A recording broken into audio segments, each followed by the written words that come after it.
If the podcast is hiding from you now, but we're coming very soon. You listen for our howl.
If the podcast is hiding from you now, but we're coming very soon. You listen for our howl.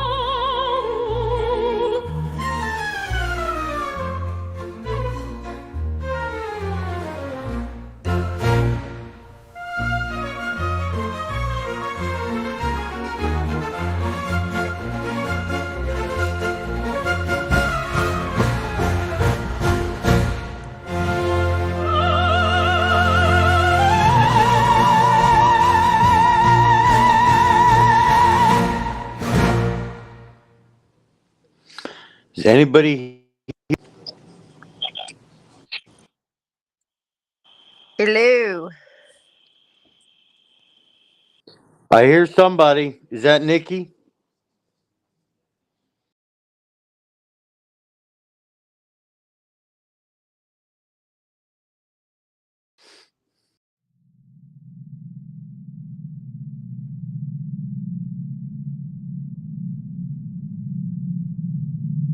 He would be so scared to see me. Everybody thinks we was doing this shit, doxing motherfuckers. Nah, they came at us first. I got a fire raging in my front yard.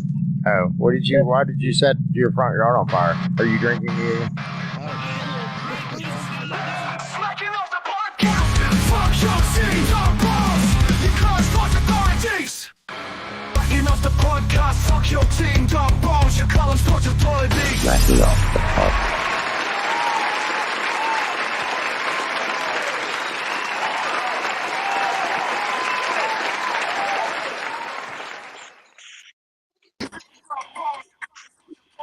What's going on, guys? What's up, Doug?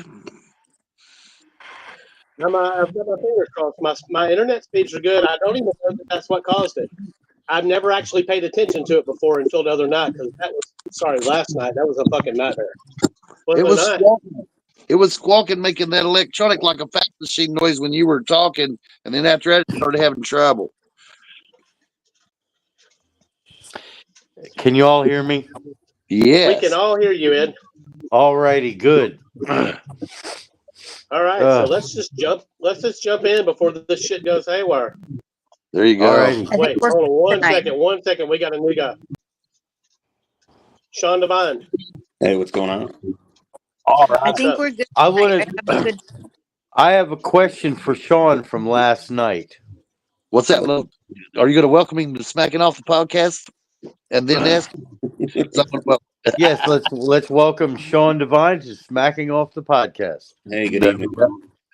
So my question is this: if the playoff goes to 16 teams, as Sean indicated that he believes, and I think he's probably right, and if there are 8 teams that will be comprised of the Big Ten and the SEC, will that be official or will that be like sort of an unwritten thing? I think it'll be official when they renegotiate the deal in 2032.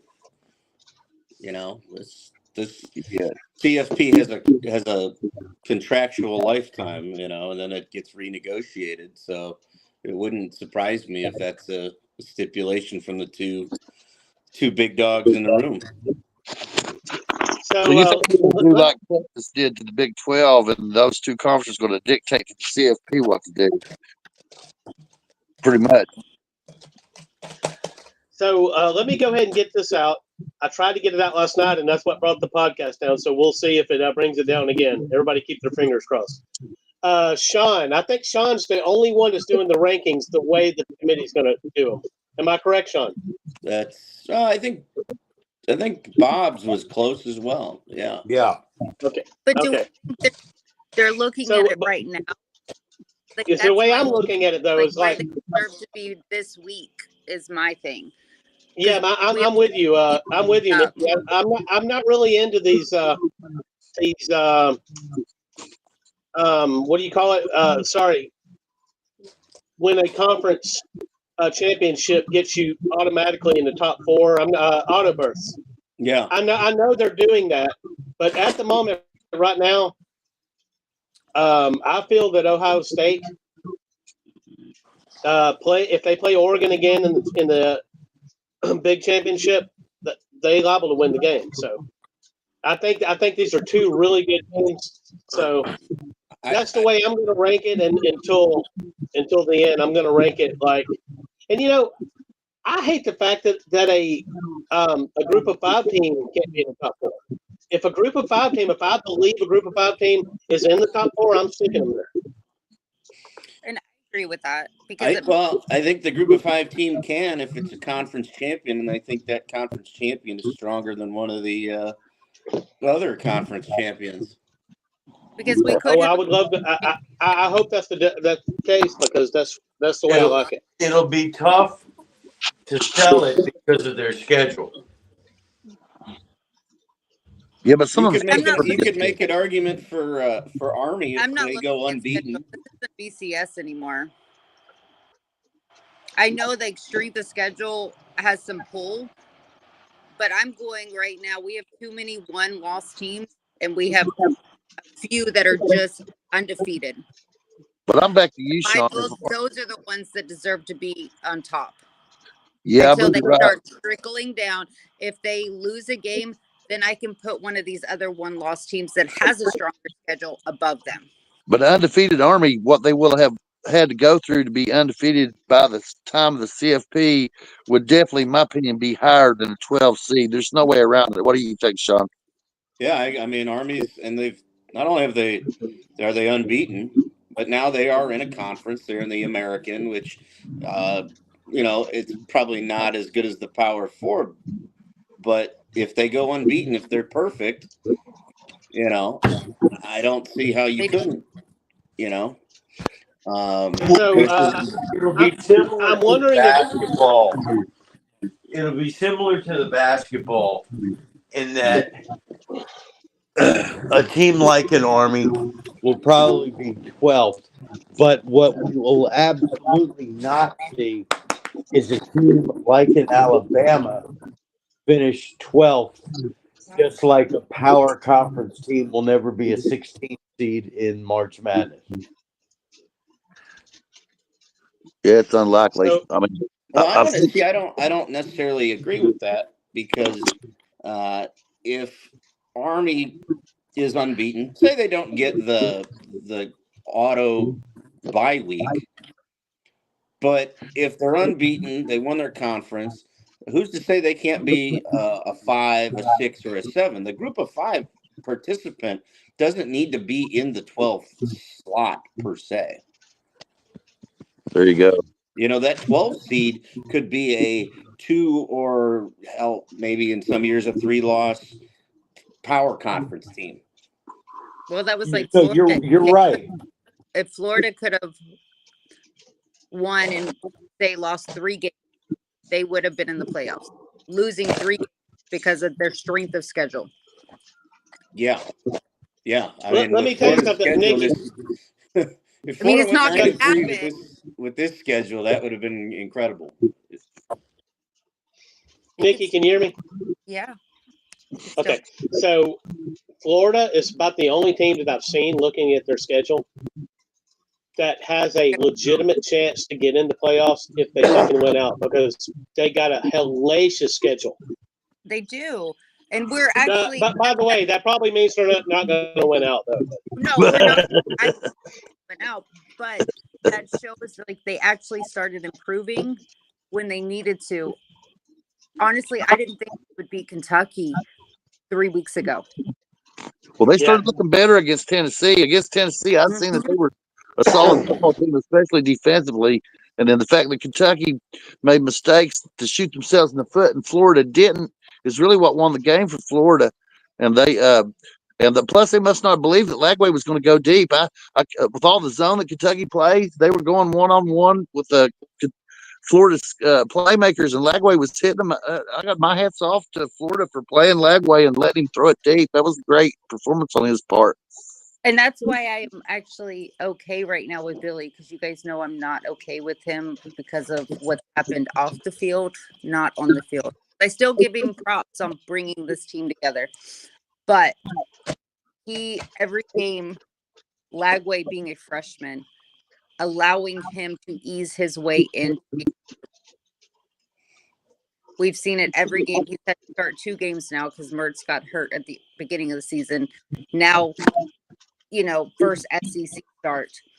He allows him to get comfortable before he starts those deep balls, before he starts on his feet. He eases his way in, and I like that. Lagway's the future at Florida. It's undeniable. If he's there next year and they return the decent recruiting classes they've had, they've got a chance. I mean, it may have been too premature to run Billy off. So I have a question, Bob. What's that?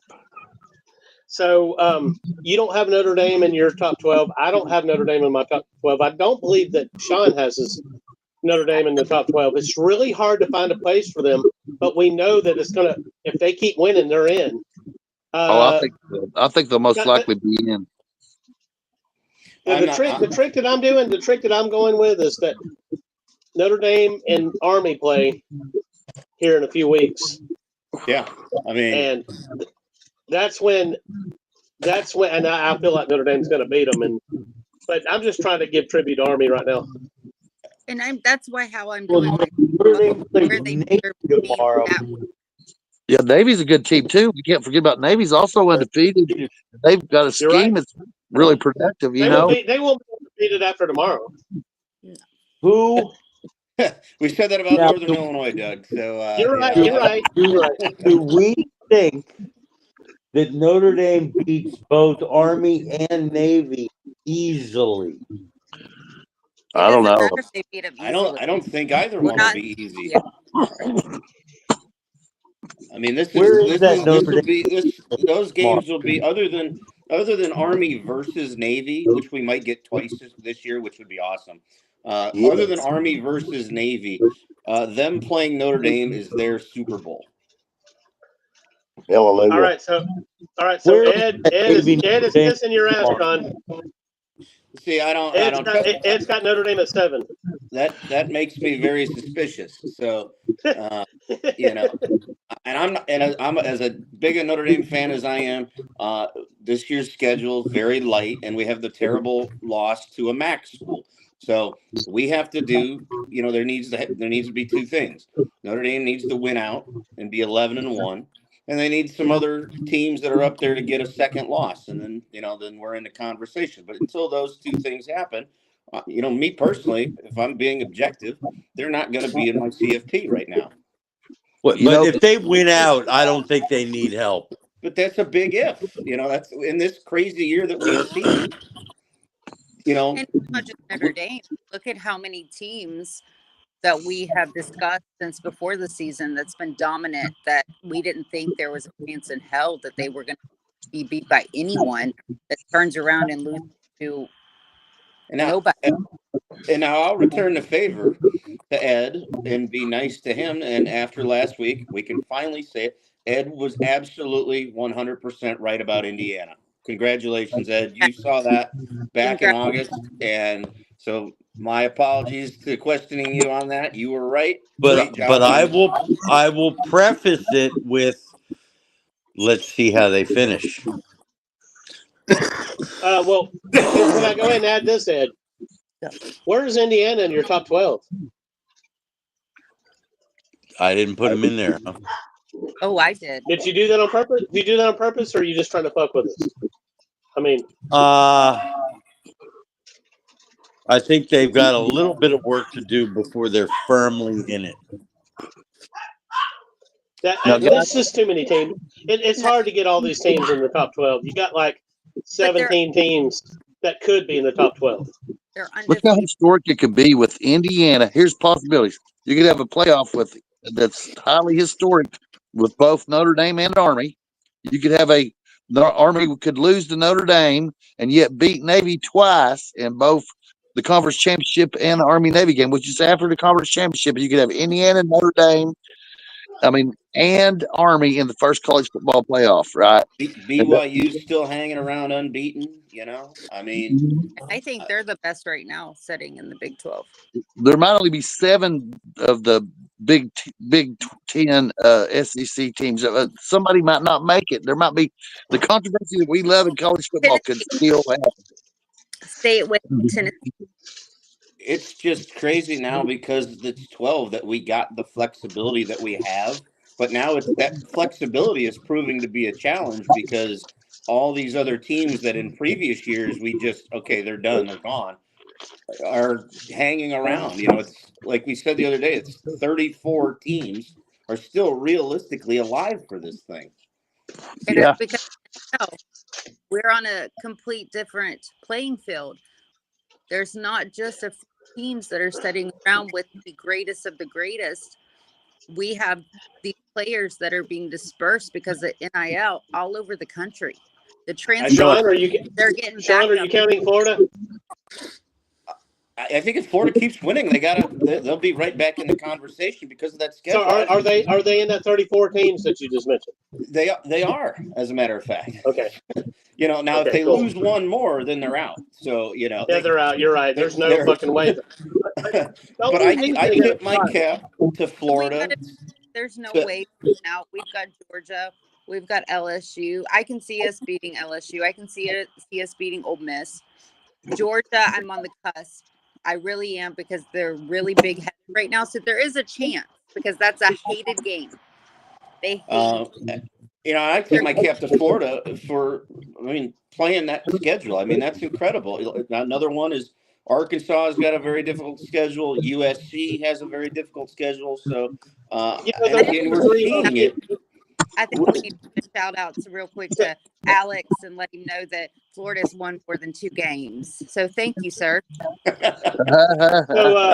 Sky Anastasians, Utah Utes also have 3 losses, but I was looking at their schedule and they could win out and they're going to make a fucking bit of difference. They're not getting in.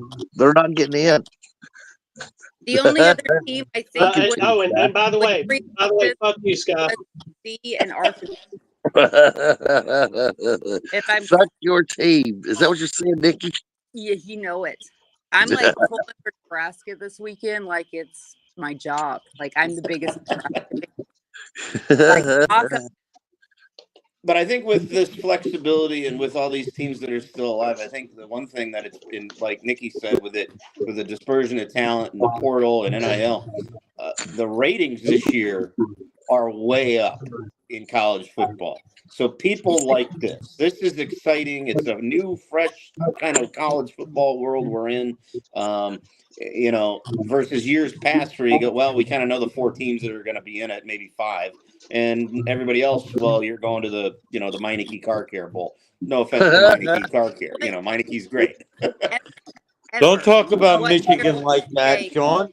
That you were going to tune in to watch Vandy and Texas because you honestly did not know who was going to win. I think, I'm going to watch Vandy, Texas tomorrow. It's going to be great. No clue. Every week, people are tuning into not just their team's game or they like this player or this. They are trying to watch as many as they can because you don't know, honestly, who's going to win. Absolutely. And you want to know, because when we get that first ranking of 12 teams, you go, maybe I didn't watch number 10 or 11. Now I got to watch that team and see how they're doing. So ratings across the entire scope and field of college football are up. Does anybody really think Vandy's taking down Texas? I think they got a puncher's chance running the veer in that wishbone that they run. I think so. We got a chance. Honestly, in the last 10 years, how many people would tune in to watch Nebraska, Indiana? Oh, and Vanderbilt's scene was wild during the Alabama game and after. The stadium was rocking. I know it ain't much where they see 44,000, but they say the scene there was wild, and I think that it's going to be a better home field advantage than people would expect. I think that the crowd is going to be rocking at Vanderbilt. And I think Bob's absolutely right. After that Alabama win, I bet you that place is packed with Vandy fans that are loud and ready to rock and roll. And I think if Texas didn't do their homework on that Vanderbilt offense, it could be a long day for Texas. There's no way that they didn't look at that Bama film, though. And Texas has a really good defense. And that's getting lost in this Georgia game, is the fact that they held Georgia at under 300 yards offense.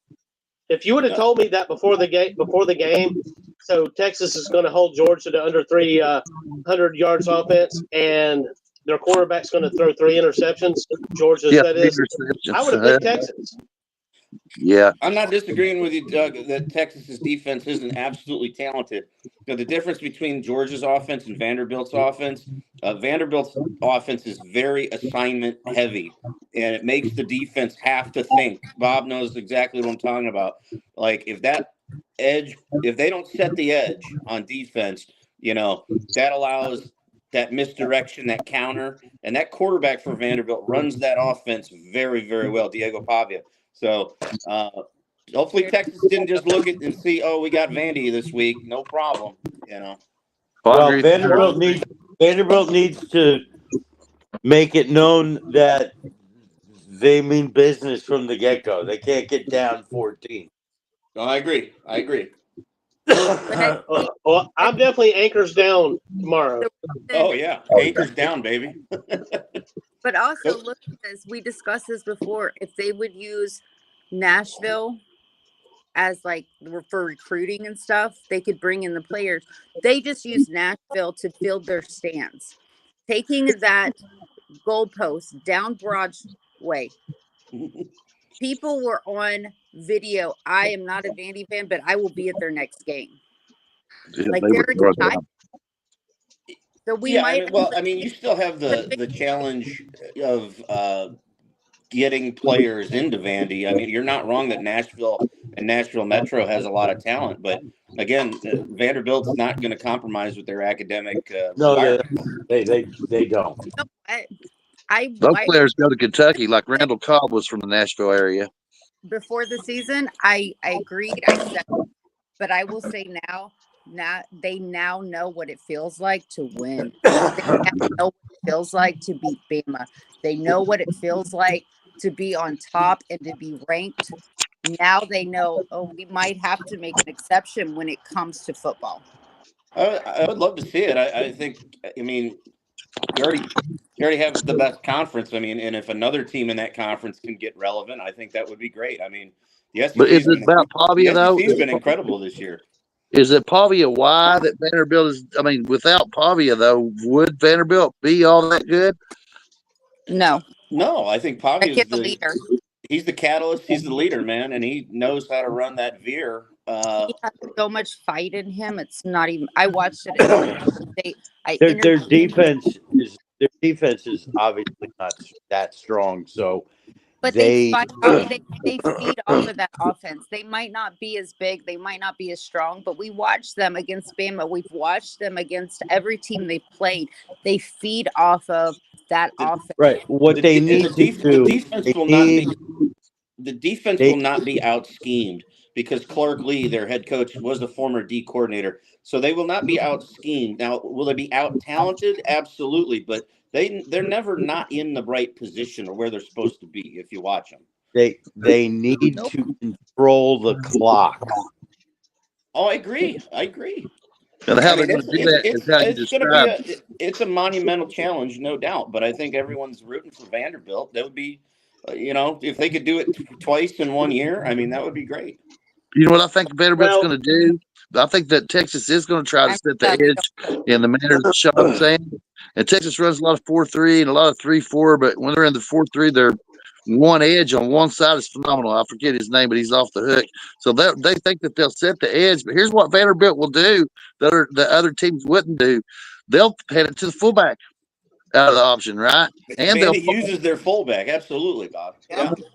And they're gonna actually hand it to him right up the middle, and then they're gonna use the quarterback to follow the fullback right up the middle. And then once they key on that, that's when Pavia becomes an effective passer. So I think that Texas has to set the edge against them because otherwise it'll get out of hand. Vanderbilt will have the football to Ed's point, right? Because that's what they do is hold the football for an inordinate amount of time, which I advocate for teams like that because when your defense does come on the field, then they're rested. And even if they're not the talent level, they're rested. And then the other team, now they're anxious because they haven't had the ball. Now they feel like they got to do something because Vanderbilt scored. Even if you only score 3. So here's the perfect scenario for Vanderbilt. Vanderbilt kicks off. They win the toss and they kick off. They stop Texas once in the half, and they score and go into halftime with a 3-point lead and get the ball. That's the scenario for Vanderbilt to win. Bob, I think the longer you dreamed about this, haven't you? I think the longer Vanderbilt hangs around and keeps it a one-score game, whether plus or minus. I mean, Texas is going to get nervous. They're going to get frustrated, That's what I think, too. I think the quarterback's great, but I think that the weight is on him, right? And he feels like he's got to make big plays because he can make big plays, and he's got players around him that he can make. But sometimes I felt he rushed against Georgia, because I felt like he had an obligation to make plays. Well, sometimes you got to take what you got and stay in the game. And I don't know if he's capable of doing that. And that may be whether or not Ewers gets the Heisman will be based on whether or not that he will just do what he's got to do to stay in the game, or if he feels like he's got to make plays, because I don't believe he can throw anybody open. I think the difference in this game is yours is coming in pissed off after that Georgia game. Oh, Nikki read my mind. She read my mind. Hey guys, He was hey, big. please, nobody, don't give a score prediction yet, because that's the games of the week. Yeah. Oh, I'm not. I think Vandy would have a lot better chance if Texas was coming in happy and fat after a nice win over Georgia. Instead, they're going to be angry and ready to roll. The Alabama factor. He was set on the bench because he could not produce against Georgia. He's pissed, so he is going to do everything he can to put points on that board. Well, guys, I'm going to go to a commercial, and when we come back, we're going over the games, right? Okay. See you.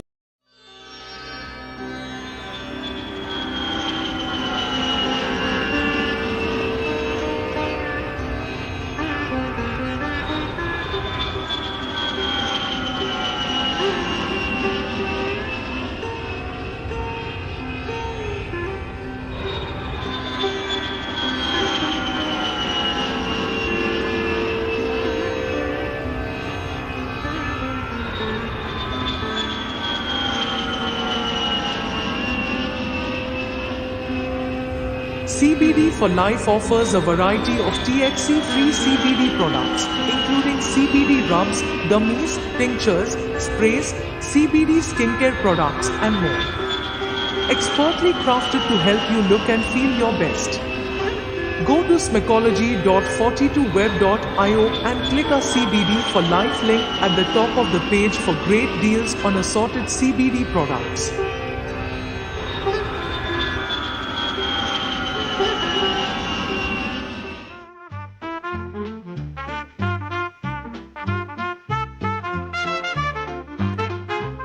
Smacking Off the podcast can use your support.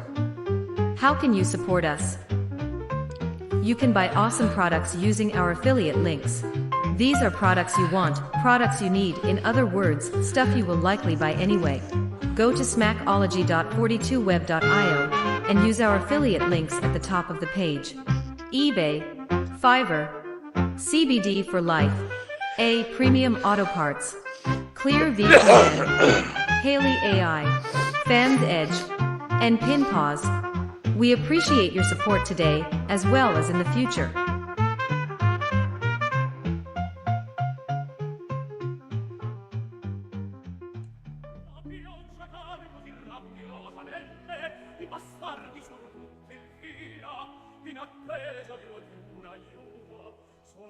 Smacking Off merch is available at our spread shop. Find awesome hoodies and t-shirts in all colors. Want it in your team color? Hit us up and tell us what you want, and we'll send you the web address for your custom shirt within 1 day. Go to smacology1.myspreadshop.com for awesome Smacking Off stuff.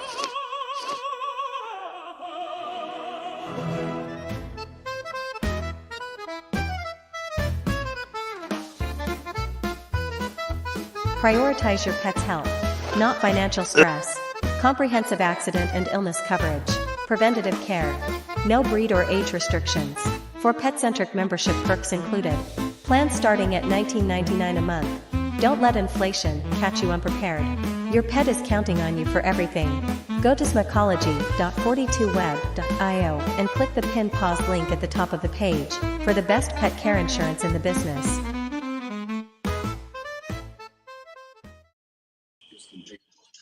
Well, welcome back, guys. Now, see the Pin Paws commercial. I think it's pretty interesting. I'm sitting here right now, living on my dog, Jude, and I wonder what Pin Paws is all about.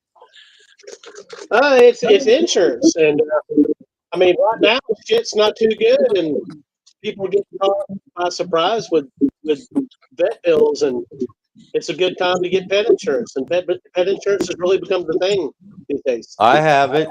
And they're great. You made me wonder. The vets take it. We used to.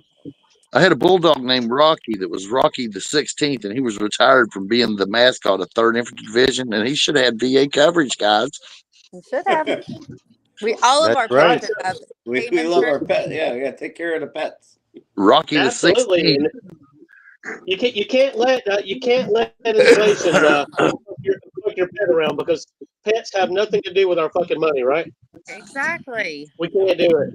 They need the same insurance as All we right, do. so I did this correctly. I've got Texas Vanderbilt as the first game, so let's go ahead and throw some scores out, guys. Who wants to go first? If you don't, I'm going to say Vanderbilt 24, Texas 23. Ooh. Wow. I got Texas 36, Vanderbilt 23. Yeah, I'm gonna say that Quinn Ewers and Texas Piss, they're coming in. They're gonna put up 40 plus, and I will Diego because I love Diego. I love him. I'll give 20. Texas 40. I'm gonna say 41. Vandy 21. Yeah, as much as I want to pick Vandy, I just can't. I agree with Nikki that Texas is coming in off a loss. They're going to be upset. So let's say Texas 38, Vanderbilt 24. Okay, so fuck it. I wasn't going to pick Vandy, but there's too many naysayers in here. I mean, Bob's the only guy to pick Vandy. I'm going to go with that. I'm going Vandy 28, Texas 24. Hell yeah. Make it happen. Yes, I it's hope you're wishful right. thinking. I hope It's you wishful guys are thinking, right. and I'm fine with it. If I win because it was a wish, sorry. If Vanderbilt wins because I wished it, so be it, right? Remember when I picked the LSU upset the year after the Natty, and everybody said that. Yes, everybody said that the LSU was going to rob them. I said, "Oh no, they're going to lose," and nobody believed, because I believed that they were out of their minds, that Orgeron was just laying around getting fat off his championship, and they weren't going to do shit. So maybe Well, you do remember now. You remember now. LSU went over and lost to UCLA the first game. I was picking UCLA as well. Shannon Russell had a fucking come apart over that shit. Oh yeah, that's true. So who do you got, Ed? I got Texas 36-23. Oh, that's right. He already said it. See, this dog's gonna need pet insurance real quick. He's bad. Okay, so this is a huge game coming up for Alabama. Missouri at Alabama. If Alabama loses this game, they are totally out of it. So, and Missouri too. Missouri, they're not going to be one of those 2-loss teams that gets in. So Missouri really needs this win as well. It's an elimination game, ain't it? Yep. It really is. And Bama's at home, though, so I got to pick Bama 24-21, Bama. I got Bama huge, 45-17.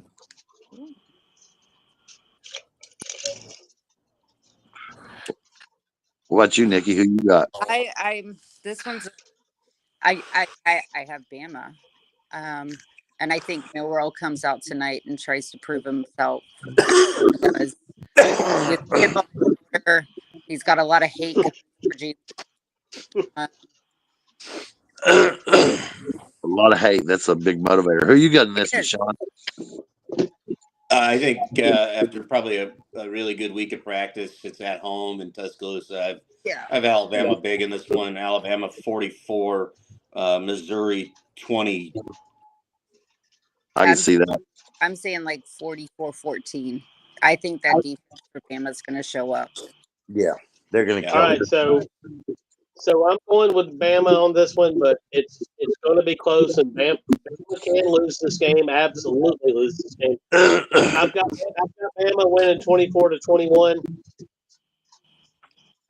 Something's not right. They're not they're totally out of sync, and they've been totally out of sync since the second half of the Georgia game. And until I see them back in sync, I'm not going to believe they're there. But I think So, like I said, they've gotten so much hate, listening and reading and hearing from. they didn't get it from me, but I'm definitely seeing some shit that I haven't seen since before Saban was there. Yeah, it's the hate that I think will fuel them. They're not. I think it'll fuel them. But Missouri was less than impressive when they were unbeaten, and they really got exposed against A&M. Missouri's still Missouri. Okay, they are. They shouldn't have been even ranked before the season. I did not think that they were worth what everyone was hyping them up to be. So to me, they're now like, in my eyes, the Vandy of the SEC. Well, Auburn's there too. So like in that mix. But going into the season, though, they had a veteran quarterback, and then they had Luther Burden was expected to put out big numbers, even though he hasn't done that. So it was reasonable to see him ranked, but I don't think it was reasonable to see him in the top 10. Well, losing Cody Schrader was a big deal. I don't. They just didn't. It's Missouri. You know, that's like I forget. They lost a lot off of last year's team, which was really good, and I don't think people took that into account. You know, so they were a little overranked at the beginning of the year, and they've come back to earth. And with Cook being banged up at quarterback, that hasn't helped the situation. But really, the key for them is they lost a lot on that defense. I mean, letting A&M run up and down the field on them, that was shocking. Yep. It's real pretty. They couldn't do nothing about it. A&M has built up a significant amount of momentum. I agree, and I guess we're getting ready to talk about that because that's our next game of the week. LSU and ATM. Is that what you got, Doug? Yes. So, Doug, who you got in that game? Man, this is such a fucking really hard game for me to pick on because I fucking hate both programs. Give me Texas A&M at home. Texas A&M at home. That's who I got too. Texas A&M at home, 30-23. That's what I got. I'm picking A&M 1-0. It don't fucking matter. It don't matter as long as they win. I hate LSU. A&M I hated with Fisher. So I didn't really mind them after, okay, let them. And then they beat us like they did at home. So that was really hard. But I can't cheer for LSU. Never will. A&M. I will. A&M 38. LSU 14. 17. I'll give them a field goal. 17. What about you, Sean? The game's in College Station. I think A&M's got a better coach. I got LSU by 6. Brian Kelly just has a way of keeping hope alive until the very last minute. So this is very tough because there's certainly history between these two coaches. Brian Kelly and Mike Elko know each other very well. On the one hand, man, Ed's got a great point. The Teflon Don, Brian Kelly, just always seems to wiggle himself into a 10-win season, and we don't know how, but by the end of the year, he's there. But Elko really has A&M playing well since their opening loss, and they've rolled since. The game's in College Station. That place will be rocking and rolling, and they didn't take kindly to LSU's quarterback saying, well, it's no Death Valley. It's not Tiger Stadium. So give me A&M by a field goal, 27-24. Hell yeah. Okay, so I'm not sure why there has been a culture shift in College Station. That's for damn sure. Yeah, Elko. I mean, once you get Jimbo, getting Jimbo out can't be a bad thing. Right. So historically, this game is huge. Nebraska, Ohio State. This year, not so much. But we are in Matt Rule's second year. So, Nikki, tell us how Nebraska is going to pull this off. Just because they're useless nuts.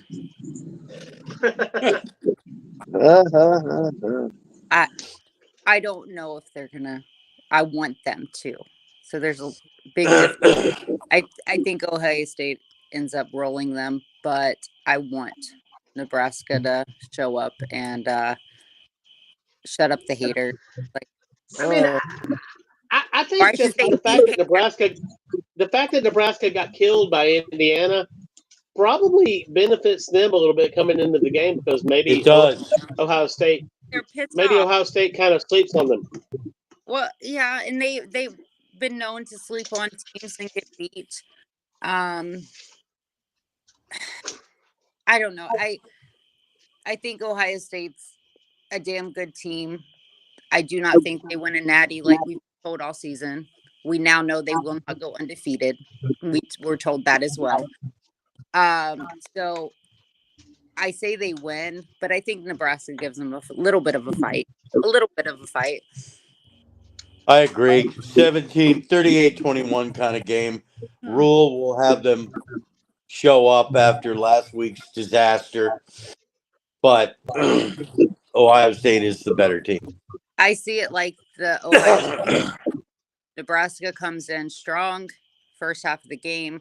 They'll hold them. They'll put some points on the board. Second half of the game, Ohio State runs away. And Giancarlo Stanton just hit a 2-run homer for the Yanks. So all right, good. That's good news. Fuck the Yankees. Sorry. Yankees. Sean, how about this game, Sean? Go Yankees. This is going to be a sleepwalker in the shoe. Give me the Buckeyes 45-17. They'll hang. Nebraska hangs around for a quarter and a half, and then the overall talent disparity, is on full effect. So, Buckeyes. Yeah, that's Bob, what did you pick on this game? I didn't hear. I don't remember. Nah, I'm pretty. Okay. I'm with Sean. I think Buckeyes 41-17. That's what I got. I think it could be more. Okay, so let me go ahead and just say this. So let me be the first to say that Notre Dame Navy, with an undefeated Navy and a one-loss Notre Dame team in the 1940s, this would be undisputed game of the fucking week. Am I right? Oh yes. Yeah. Yes, no, I was a teenager. No, Ed. You're not that old, Ed. So, and it's still a big game. And it's arguably the game of the week this week, to be honest, because we don't really know how good Navy is. We know that Notre Dame that they go to sleep every now and then against weaker opponents. I think Navy's got their attention. Yeah, Notre Dame tends to fall asleep at home, though. Like the game against Miami of Ohio, they were awful, even though they won. So you think Notre Dame plays? Or was it Bowling Green? Bowling Green, I think. I'm sorry. There's been a number of teams that have come in and we play down to their competition at home. This is not technically so the history of this series, when Navy gets their home game, they do not actually play it on their campus. They play it generally in a pro football stadium on the East Coast. And this week they're up in North Jersey at MetLife Stadium where the Giants and Jets play. We played the game at Baltimore at the Ravens Stadium. We played it at FedEx Field where the Commanders play, et cetera, et cetera. I think the only time it wasn't was once in Ireland and once in San Diego on the West Coast because there's a large naval presence there. But, generally, Freeman really gets the Irish prepared when they got to go on a road. This is the second week the Irish will be playing in an NFL stadium. They just beat Georgia Tech at Mercedes-Benz Stadium last week. And I think the overall talent on Notre Dame is much better than Navy. And give me the Irish something like 35-17. Yeah, and there will be plenty of Notre Dame fans there. Yes, because New York City has a ton of them. Yeah, and I mean it's what? It's a 10-hour drive, something like that. Yeah, 9.5, 10-hour drive from the. Yeah, it's not terrible. No. So there will But be it's plenty of our, Irish fans, Has and everybody picked? it's there'll be our plenty of Navy fans. I haven't picked, but Has everybody? I haven't picked. I got 38-17 Irish. so I'm a All little right, so I'm different just going to say this. for Notre Dame. Go I ahead, think Nikki. it's actually closer, but Notre Dame pulls it out. I will go Notre Dame 20 and Navy 21. All right, Notre Dame by 50. Yeah, I got Notre Dame by somewhere between 10 and 14. They were I told you on the show they were going to come out and destroy Georgia. So Yeah, the Irish were a little sluggish to start last week, and then they stretched it out. For whatever reason, they don't start games very quickly. but yeah, Yeah, but I think they're going to physically dominate them on this. And Notre Dame's linebackers are fairly disciplined, so I think they're going to do well against Navy, and that's why I picked it the way I did. Yeah, I mean Al right. Golden is a great defensive coordinator for the Irish, and if they stay disciplined against the Navy offense, then yeah. But Navy's bread and butter is keeping that offense on the field. They will play all 4 downs if it's close. They won't punt. So, I love the spirit. Okay, so I believe we've got Washington going to Indiana, which is a very interesting game, and I'm sure that the Dogfather would agree with me. Bruce Martinez. Oh, go! I say go Hoosiers, man. 40-31 Hoosiers is what I got, and I'd love to see the Hoosiers keep winning and go as deep into the season as they can undefeated. Because anytime a team goes from pathetic to good, and I've been researching their coach all week long, and this guy's something else. He's not afraid to tell you how he really feels at the press conference. He could be like a new Nick Saban. I mean, he might not do it in Indiana, but he's a Nick Saban. He's part of the Saban coaching tree. Absolutely. He walked into what's the name of the basketball arena? Jesus, Assembly Hall. Is that right? Assembly Hall. It's one of the meccas of college basketball. He walked in there during a basketball game, and I guess either before the game or halftime, he grabbed the mic. He's like, "I'm happy to be here. Purdue sucks. Michigan sucks. Ohio State sucks." And I don't take a backseat to anybody. And if you watch the Nebraska game, they're ahead 42-7, and he looked pissed off. So he's just one of those pedal to the metal guys. But did he change the accent, Ed? No, no. I don't think so. Now, I mean, their starting quarterback is out, but their backup played well. And I think that speaks to the coaching that whoever is on that team is ready to play when their number's called.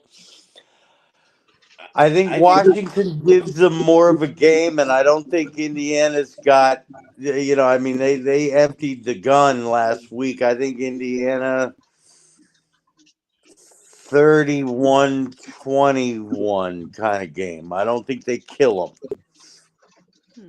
Yeah, I'm in complete agreement with Bob and Ed after, kind of doing some research. I love this coach Signetti. He's great. He tells you how he feels, and whether you like it or not. I mean, that's what he thinks. And and the great thing about this, I think he brought over from James Madison, where he coached last. I think he brought over about 13 of his former players. So it's hilarious that these dudes that were at James Madison are beating the hell out of all these Big Ten, opponents. But we've seen that with James Madison; they got snubbed. Oh yeah, no, kudos to James Madison and go Dukes. But his answer of how do I recruit? I win. Plain and simple, I win. Google He me. said, "I win. Google me." Yeah, I mean that took a pair for sure, and I think it's going to be no different tomorrow. If you follow social media, I mean the students and fans there in Bloomington were lined up, this morning for game day tomorrow.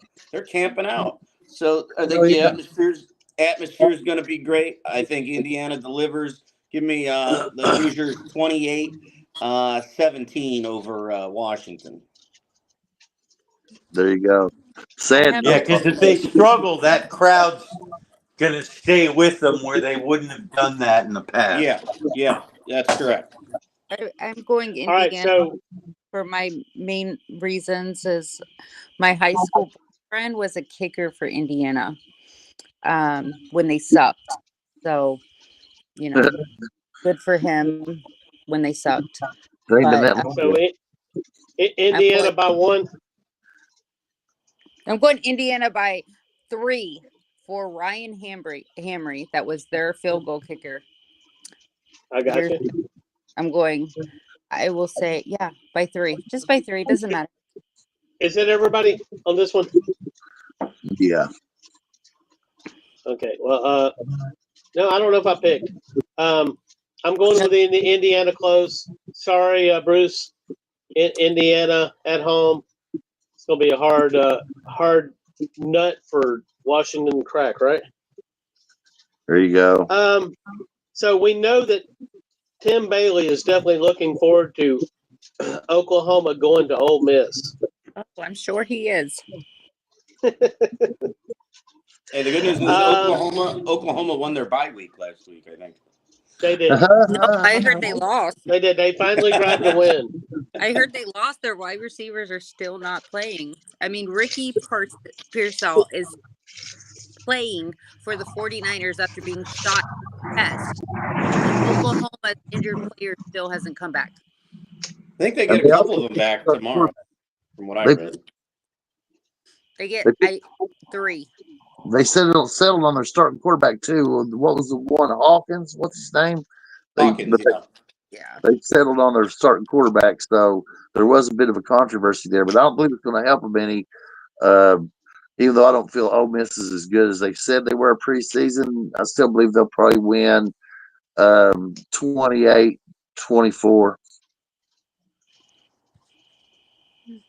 I say Ole Miss rolls them. And I hate to say that, but I do.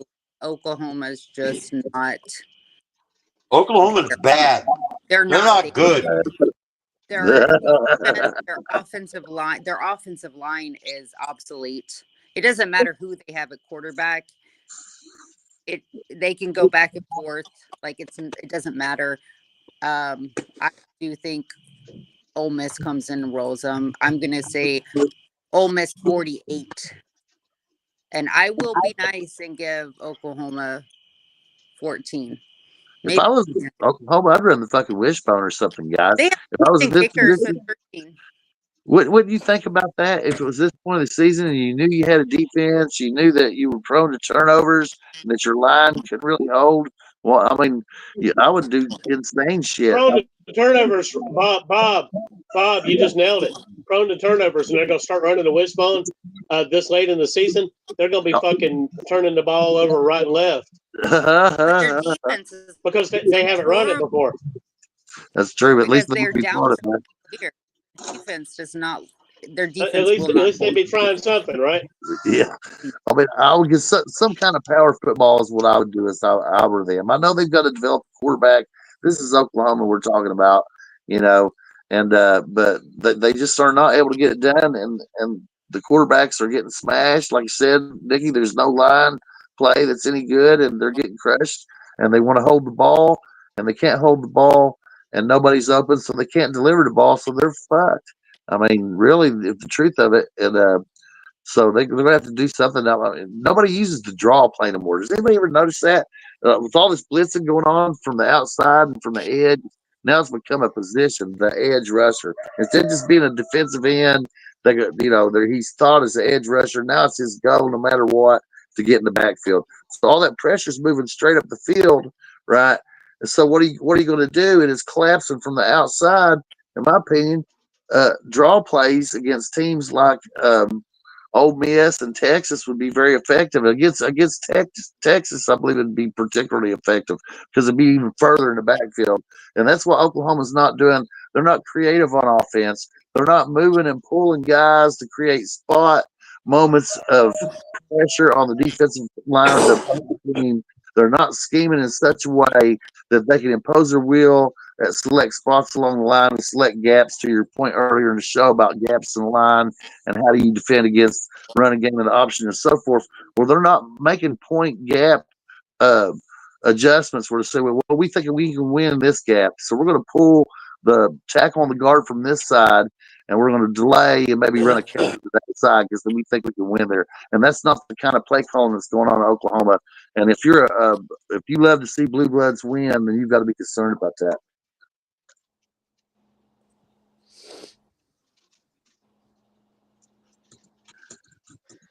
All right. Anybody else got thoughts on this one? Well, I'm going to be the one that goes against the grain. Oklahoma's coming off a bye week. One thing they do play well is defense. But damn it, you're fixing to steal my thunder, Sean. Go ahead. But for the Texas game, Oklahoma's defense has shown up in every game. And last I recall, and I know Bob didn't forget this, I think Kentucky went down there and kind of out-physicaled them, beat them in their own backyard. And I think it was a low-scoring game, was it not? Yes, I think Oklahoma could do that as well. If they don't turn the ball over. I'm going to take Oklahoma 19-17 in the upset. Wow. Ooh. Yeah. Really? Yeah. Would that save Venable's job? No. Not yet. But he's safe. It'd be a start. It'd be a start. He's safe this season. They're gonna. Yeah, he's good this season. I think Ole Miss is tinfoil soft. They're not physical. They don't like getting punched in the mouth. We saw that with the Kentucky game, and I think Oklahoma defensively can punch them in the mouth if they can avoid the turnover bug, like the 4 turnover bug or 3. If they only turn the ball over twice or less, they will win the football game. So are we going to be doing the donkey kick? Are we doing the donkey kick your ass out of town once the coaches start getting fired after the season's over? Oh, they can be. We've got a door called Ed. We've got a door called. So you got what? Ed, we've got a door called the Dead Man Walking door. Okay. We have a door called the Dead Man's door. But I don't know that's the people that we think are not going to make it out of the season. But there's a whole lot of people coming through that door.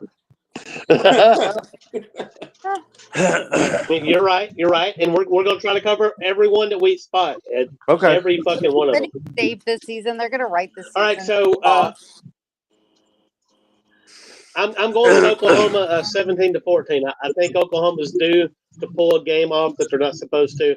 They were good enough to go to Auburn and win. I still think Auburn's a capable team. I think Auburn's better than people think they are. And I'm going ahead and saying that to set up an alibi in case they beat Alabama. But I'm just saying that Auburn can still play. And speaking of Auburn, that's coming up soon, Bob. We got to talk about it in a minute. But before we do that, Illinois at Oregon. It's Illinois for Dr. Balls. You got Illinois beating Oregon at Oregon? No, I don't got that, but I'd like to see Illinois beat Oregon at Oregon. I think Oregon's going to win it probably 24-22. Yeah, I think Oregon struggles a little bit. I got them winning, 27-17, something like that. I'm going to go with not so fast. I'm sorry. I like Illinois in this game. Oh yeah, well I don't think that Oregon is a dominant number 1 team. They pull it out. They definitely got that target on their back. I Whatever think you're drinking is real colorful, Nikki. What kind of product is that? It had lots of color to it. it's just pickle juice. Oh, goodness. That's it. Just With, pickle juice. and vodka. What are you? No, I don't have Oh vodka. shit!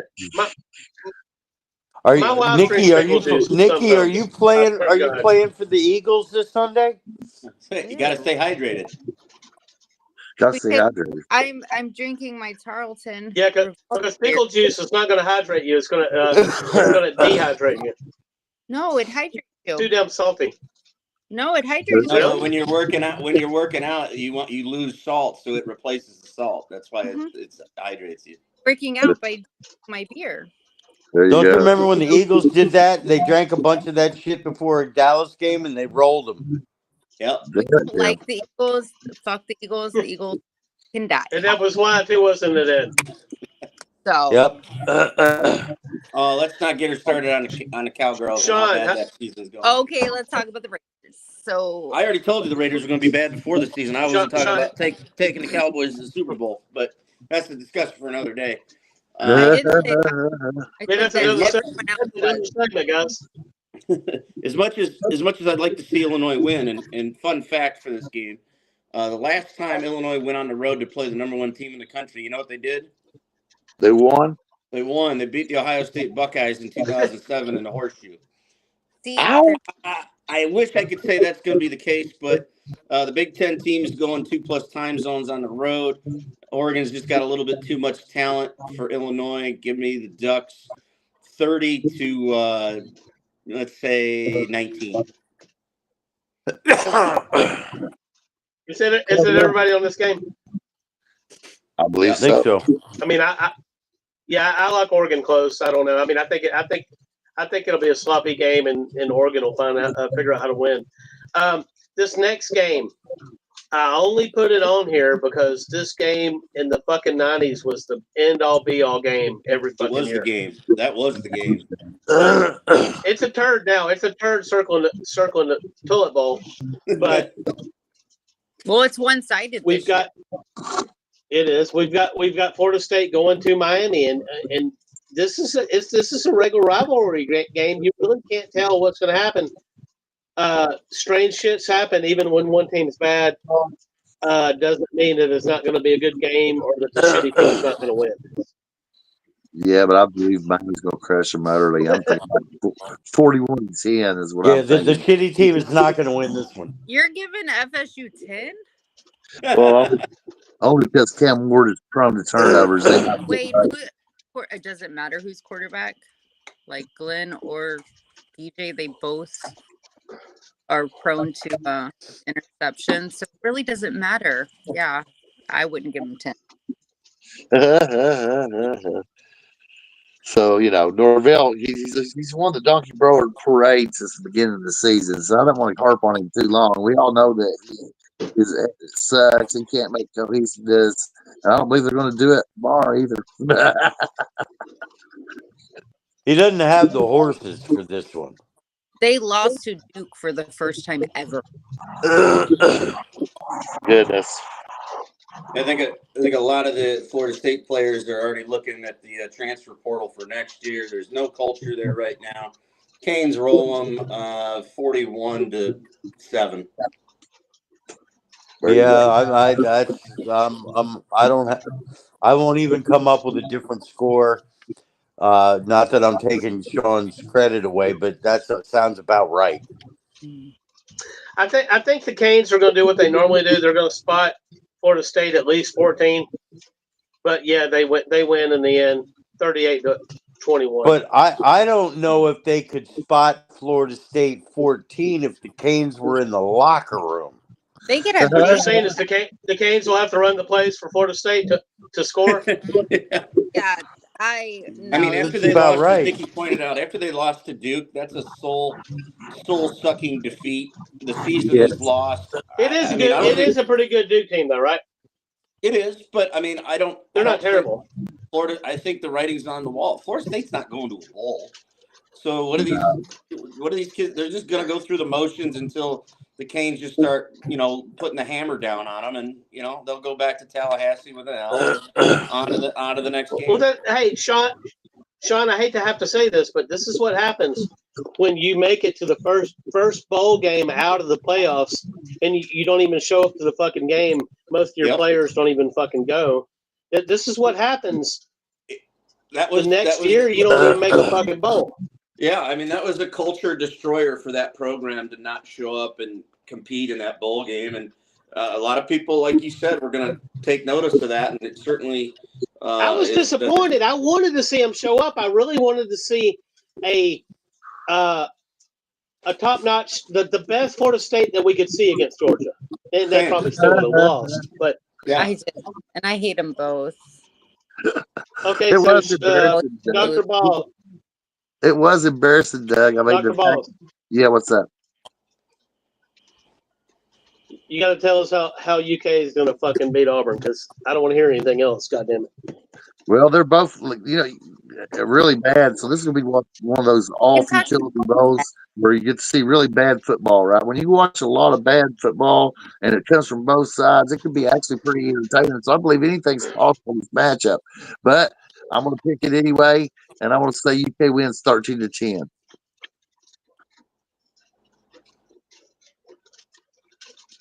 And Kentucky's not that bad. I think that Kentucky's going to be pissed. And I think they win it pretty easily.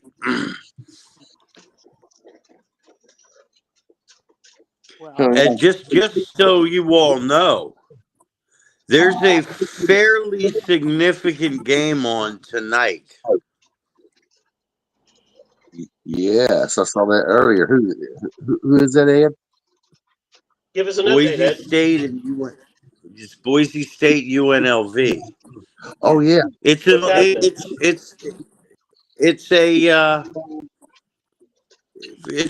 you could look at it as an elimination game. I Both thought have one loss. USC, and I was just gonna laugh.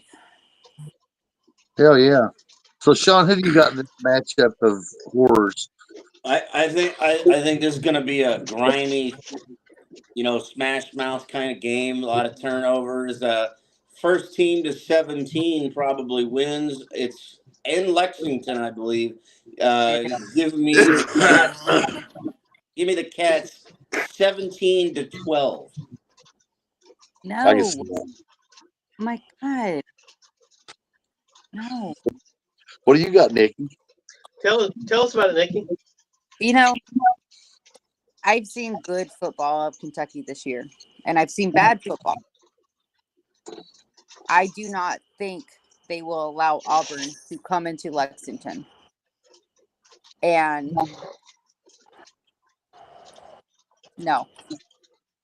My grandbaby will be there. And I have Kentucky winning at least 27-14. If Auburn's allowed to score 14. 27, that's an offensive explosion, Bob. Do you hear that? Oh yeah, that's fucking a lot of points for UK this year. It's all Auburn, really, what has Auburn showed us? Nothing. I have seen Kentucky play. Auburn showed us that they'll hang around until the fourth quarter, and then they'll commit like 2 or 3 turnovers and lose. But they still aren't putting points on the board. I mean, they're not showing us that they can actually. No, I agree. I agree. They're not going to. I'm just saying they've hung around in a lot of games, and then they end up dribbling it down their leg in the fourth quarter. But at least it's a team full of good born-again Christian boys. Now, the reason that I don't believe Auburn can win is Thorne is awful. Peyton Thorne is awful. And I think they're going to walk. Kentucky's defensive line is going to waller all over him. He's going to make lots of mistakes. But also, UK's going to make lots of mistakes. So I think it's going to be entertaining.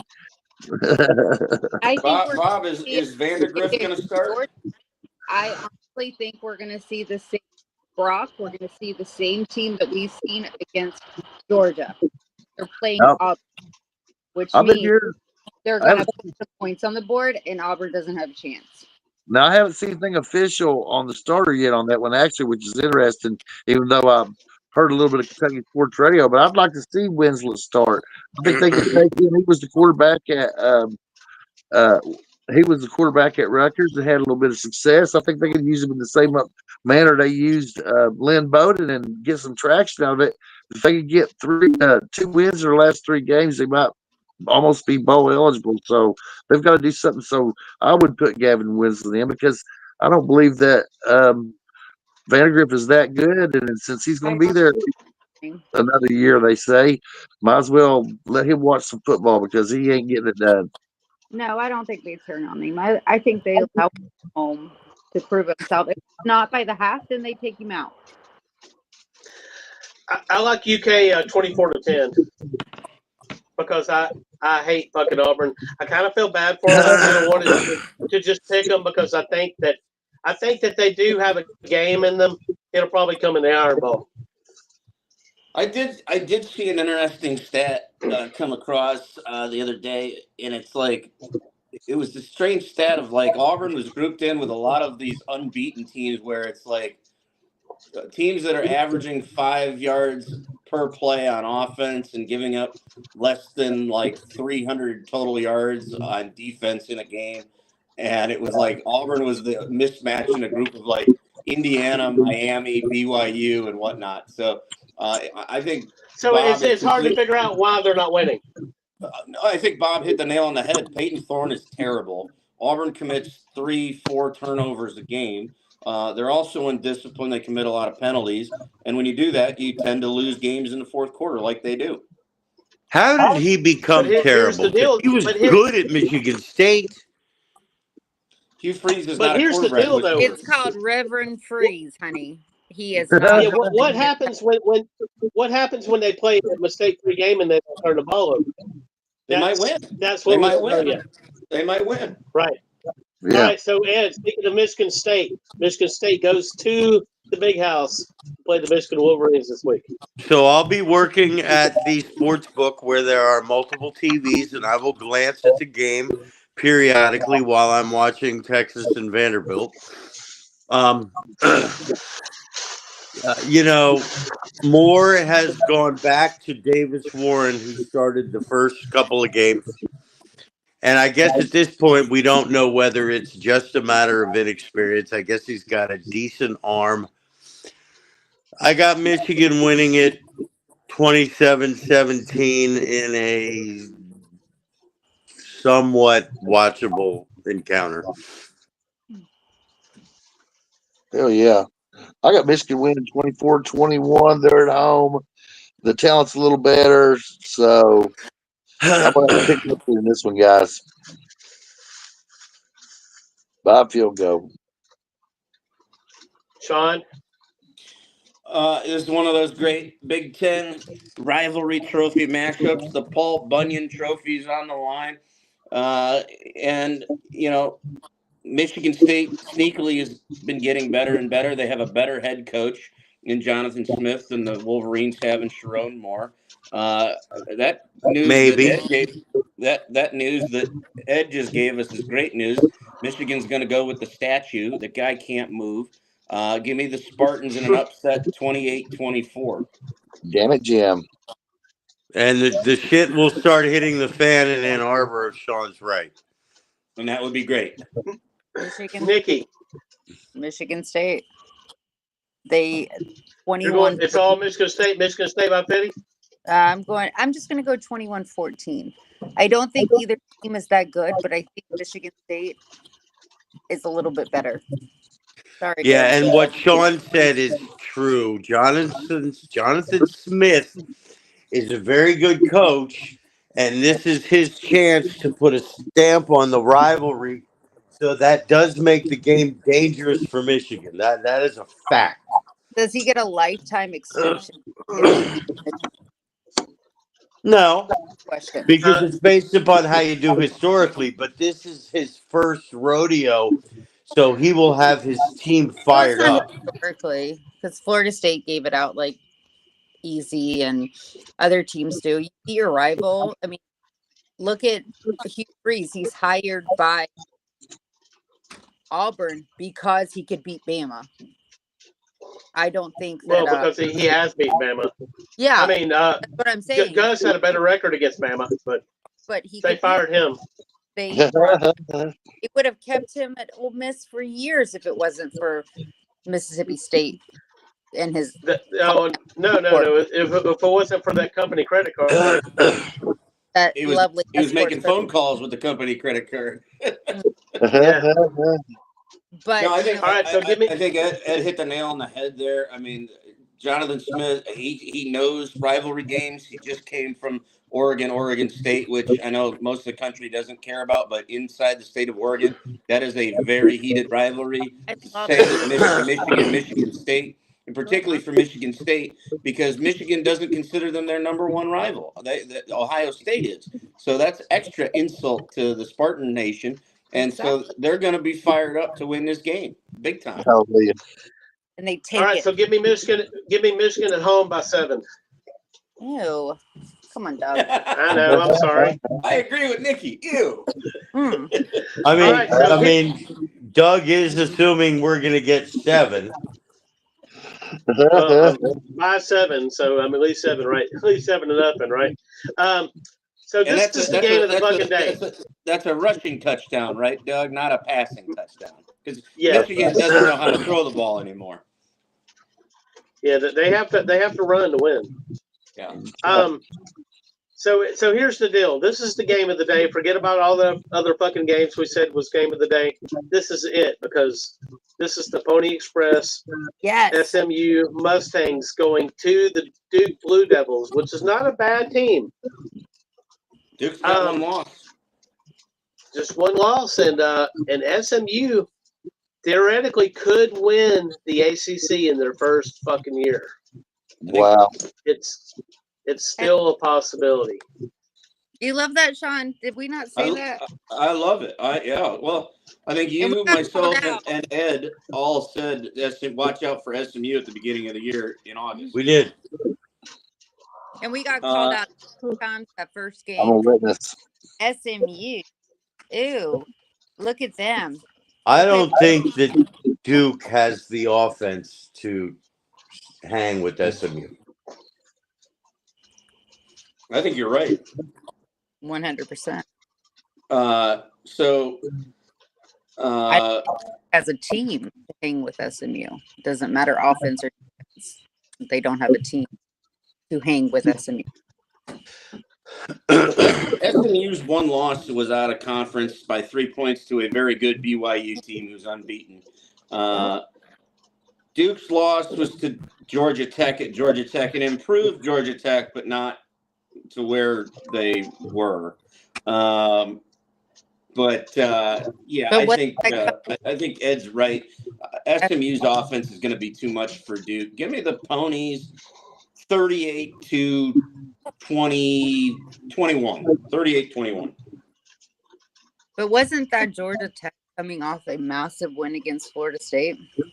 No, it was later. It was later in the year. It wasn't too far. Yeah, it was like game 5. So was it? Yeah, Duke won their first 5 games, and then, well, to be fair, Duke just came off the emotional rivalry win over North Carolina by a point, then had to go to Georgia Tech the following week and lost by 10. That's right. They got SMU in a little bit lower scoring affair. I got them 30-17. Oh, 30-17. But I'm calling it right now because Sean mentioned BYU. BYU's unbeaten season ends tomorrow at UCF. No. Yeah, I disagree too, Ed. SMU destroys Duke. That's what I got to. SMU over Duke, 31-27. You all don't think UCF is taking down BYU tomorrow? No. I don't either. BYU got awfully lucky last week. Nope. It'll be close, but I think BYU gets it done. Yeah, fuck Gus Malzahn and his Gus bus. Nope. And I love UCF growing up, going to their games. I love everything about UCF, their culture, their stadium, but they are not there. I have watched BYU fight it out against Oklahoma State. They have done everything they can. No matter what is going on in that game, those guys fight. They win. Now, Ed, if you're right, I'm okay with that because that does help my Irish. So if you're right, I'm okay with that. Okay.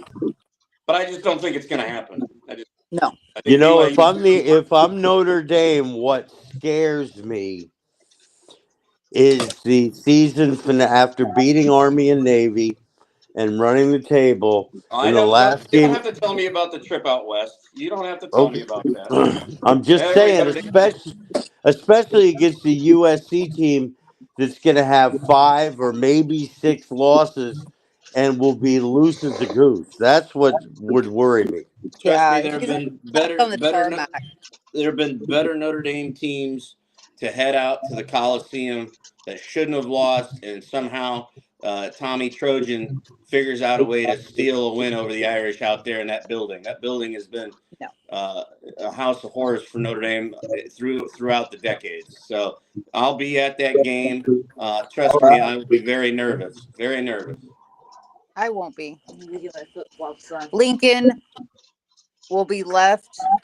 That's quite a trip for you, isn't it, Sean? Yeah, just down the coast. Just down the coast. Left right outside the locker room. Not the tarmacs this time. Just on the right outside. Traveling out west is different. People in LA just go to Cabo for the weekend. Yeah, that's true. I don't think he gets fired at the end of this year. I think he gets one more year. Why wouldn't? Honestly, Lane Kiffin and him have almost the identical, except Lane could somewhat win the bigger games. He was, I think the best either one has done at their respective programs that they're at is go to a New Year's Six bowl and lose. Ole Miss lost it. What? Huh? I don't see him lasting another 2 years. I think Riley gets at least another year, and I don't think Kiffin's on the hot seat either at Ole Miss. I think he'll get another year. No, I'm saying when Lane was at USC and he's left on the tarmac. Oh, when he was at USC, yeah. I mean, he was left on the tarmac, and his record set today is better than what Lincoln Riley's is. So I don't see that he makes it another 2 years. I don't disagree with you regarding the record. You're absolutely right. But the difference being is that Riley and the current athletic director get along. Lane and the previous athletic director did not get along. And so when that guy had a chance to lay the hammer down and embarrass him, he did. He left him on the tarmac. But the athletic director and the boosters are two different things. Those boosters are already fuming. Well, yeah, I mean, they got an up and coming quarterback, don't they? That's a true freshman. So you can see tonight how they do against Rutgers, right? Yeah, well, I mean, they have to win. It'll change if they lose to Rutgers for sure. They lost to Maryland. Yeah, but I mean, besides Sean, who's staying up for that? Oh, I am. Well, Sean will have to stay up for that because it's much earlier for Sean. Yeah, that's what I mean. It's 7:20 here right now. Kicking coach, so I'm all about USC kicking field goals. I hope they do awesome when they kick field goals. All right, so let me go ahead and say this. I wouldn't mind seeing the demise of SC, you know that, but I don't know. I mean, if they fire Lincoln, I mean, who do you get?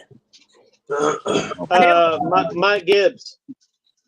I heard he was on the top 20. So here's the deal. If you tried to watch this podcast last night, and I don't know exactly what happened. I think we were attacked by the competition. I don't know. I mean, shit went haywire. But as you can see, technology will not stop us. We will fucking come back the next day, and nobody's stopping that.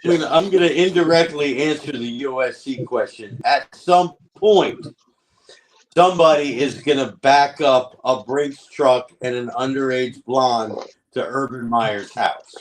No, Urban Meyer. Urban Meyer is old. Yeah, I don't see that. No matter if he's old or not, that's one of his most hated teams. Yeah, fuck I don't Urban think Meyer. he's a fit. He's not a Fuck fit in Urban Meyer. Los Angeles. Fuck Urban Meyer and fuck USC. There And you go. Ohio State was just nuts. But I just Okay. have to say there's one other game that I'm really excited about. Texas Tech and TCU tomorrow. Sorry.